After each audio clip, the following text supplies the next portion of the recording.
Well, you know, the first objection obviously is the Bill of Rights, as you said. Really, you have a right to privacy, and they shouldn't be allowed to look at your records unless they think you've committed a crime. But the second aspect of this is it's not a very good way to look for terrorists. For example, the Sinarif brothers, the Boston Marathon bomber, we knew he was a potential problem, but then somebody forgot to look and find out that he had flown back to Chechnya. So we're not doing a good enough police work. We can't seem to keep up with the people we've been told about. Remember the underwear bomber? His dad turned him in, and we couldn't keep up with him. He still got on a plane, and yet they think somehow they're going to go through billions of bits of information every day. I think really we have to step back and say, is this good police work?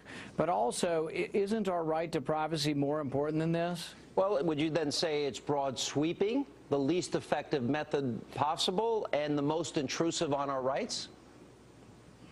Yeah, and I think the thing is that really this is what our founding fathers fought the revolution over. At least one of the points is they objected to general warrants. These were warrants that didn't specify who was going to be searched, so the British soldiers could go from house to house. Now we're going from computer to computer, not of people who are suspected of being terrorists, of every American. They're going through 1 billion phone calls a day, and from your phone records, they can track your movements. That's why I was joking about telling the president I'm in Philadelphia, because I called my wife earlier so they can ping that, and they'll know that I'm actually in Philadelphia tonight. Well, and really, do we really want them tracking our whereabouts? That's funny, but honestly, it's not that funny. Let's take a look, and the president, as a candidate, and had a lot of things to say about this, that he wouldn't do this.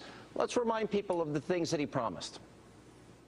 If someone wants to know why their own government has decided to go on a fishing expedition through every personal record or private document, through the library books that you read, the phone calls that you've made, the emails that you've sent, this legislation gives people no rights to appeal the need for such a search in a court of law. When I'm president, one of the first things I'm going to do is call in my attorney general and say to him or her, I want you to review every executive order that's been issued by George Bush, whether it relates to warrantless wiretaps or detaining people or reading emails or whatever it is. I want you to go through every single one of them, and if they are unconstitutional, if they're encroaching on civil liberties unnecessarily, we are going to overturn them.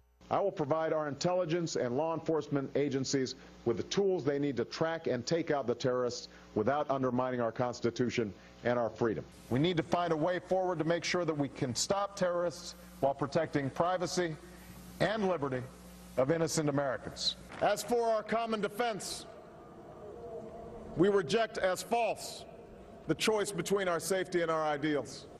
Senator, did he fulfill those promises?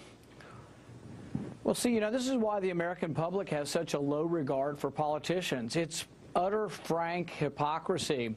This is also the same president who made all those grand promises, who signed legislation that says that an American citizen can be arrested without charge, indefinitely detained, and sent to Guantanamo Bay. But he says, oh, I won't ever do it. I don't intend to do it. But he signed law giving himself that power.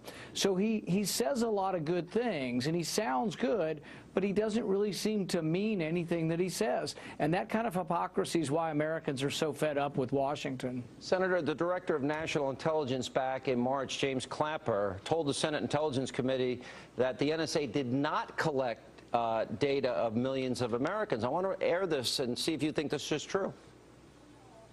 Does the NSA collect any type of data at all on millions or hundreds of millions of Americans? No, sir. It does not. Not wittingly. There are cases where they could inadvertently, perhaps, collect, but not wittingly. Senator, did he tell the truth there? You know what? He may be parsing the truth, because maybe they say, oh, we're not collecting it or keeping it, but they're certainly looking at it, because the court order that we've seen, what has been leaked, says that all of the records for a 3-month period from people who have phones with Verizon was looked at. So maybe he says, oh, we're not collecting it, but we're sure the heck looking at it. That sounds to me like we're parsing the truth.